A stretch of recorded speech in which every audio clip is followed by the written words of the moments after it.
या 4 सरकारी अस्पतालों में मैं खुद खड़े होकर ऑक्सीजन डिस्ट्रीब्यूशन देख रहा था।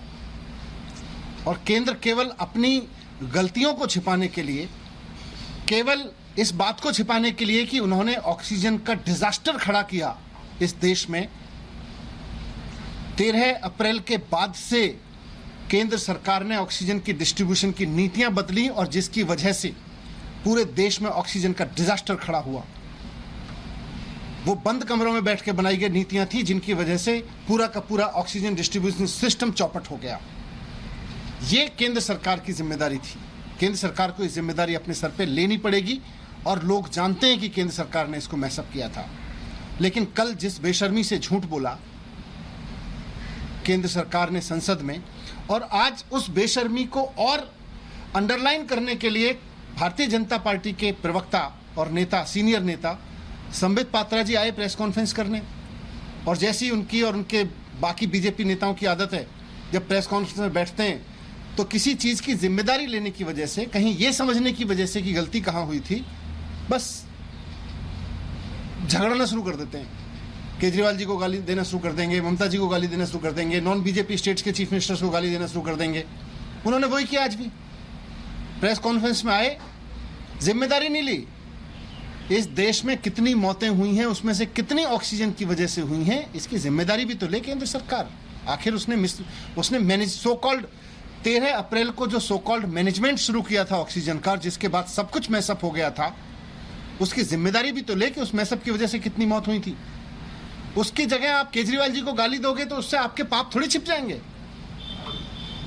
आप केजरीवाल जी को भर भर के गाली दोगे प्रेस कॉन्फ्रेंस में, संबित पात्रा जी प्रेस कॉन्फ्रेंस करने बैठेंगे, बीजेपी के और सीनियर नेता प्रेस कॉन्फ्रेंस करने बैठेंगे और केजरीवाल जी को मन भर के गालियां देंगे और उनको लगता है ये सारे उनके पाप छिप जाएंगे। छिपेंगे नहीं।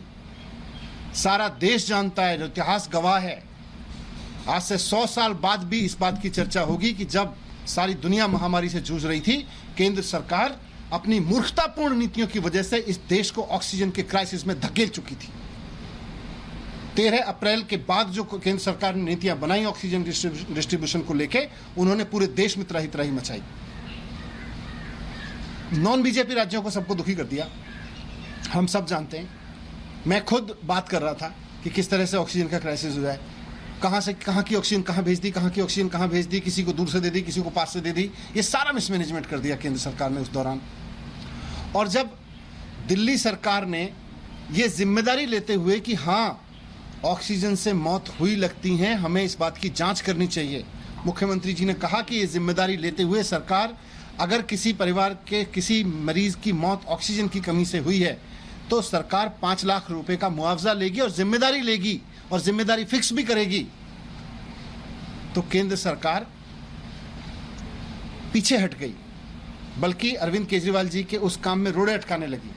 अरविंद केजरीवाल जी ने कहा कि हम एक कमेटी बना रहे हैं जो एक एक मौत की जांच करेगी, ऑक्सीजन की कमी से हो रहे मौत के आरोपों की जांच करेगी और उसके बाद तय करेगी कि कहां किसकी गलती की वजह से वहां ऑक्सीजन की कमी हुई।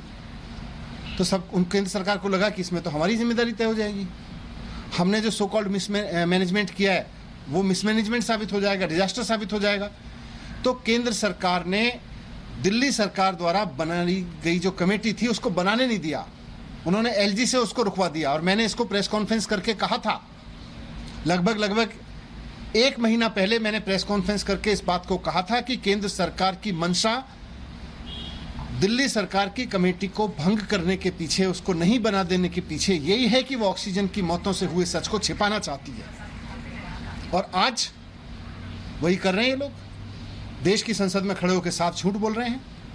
अगर हिम्मत है और अगर आप सच पे पर्दा नहीं डालने की कोशिश कर रहे हैं और अगर आप चाहते हैं कि ऑक्सीजन से हुई मौत में सही मायने में जांच हो और जिम्मेदारी तय हो, तो जो कमेटी राज्य सरकार बना रही थी दिल्ली की, उसको बनाने दीजिए, हम जांच करवाएंगे।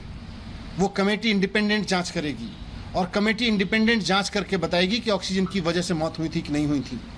आप कमेटी बनाने नहीं देते हो, आप जांच होने नहीं देते हो और आप कहते हो देश में ऑक्सीजन से मौत नहीं हुई। हमें राज्य सरकारें भी कह रही हैं। आप आंकड़े सामने नहीं आने देते हो, फिर कहते हो आंकड़े नहीं है हमारे पास, आंकड़े नहीं दिए राज्य सरकारों ने।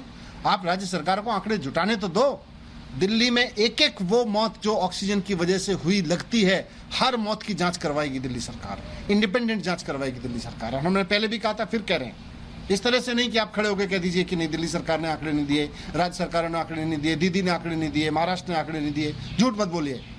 आप आंकड़े इकट्ठा नहीं करने दे रहे हैं, आप आंकड़े जुटाने नहीं दे रहे हैं। आप चाहते हैं कि ऑक्सीजन से हुई मौत के आंकड़े लोगों के सामने ना आए, क्योंकि अगर ऑक्सीजन से हुई मौत के आंकड़े सामने आए तो केंद्र सरकार की बदइंतजामी, और केंद्र सरकार ने इस बदइंतजामी से जो डिजास्टर पैदा किया ऑक्सीजन की वजह से, ऑक्सीजन की कमी की वजह से, वो सब सामने आ जाएगा।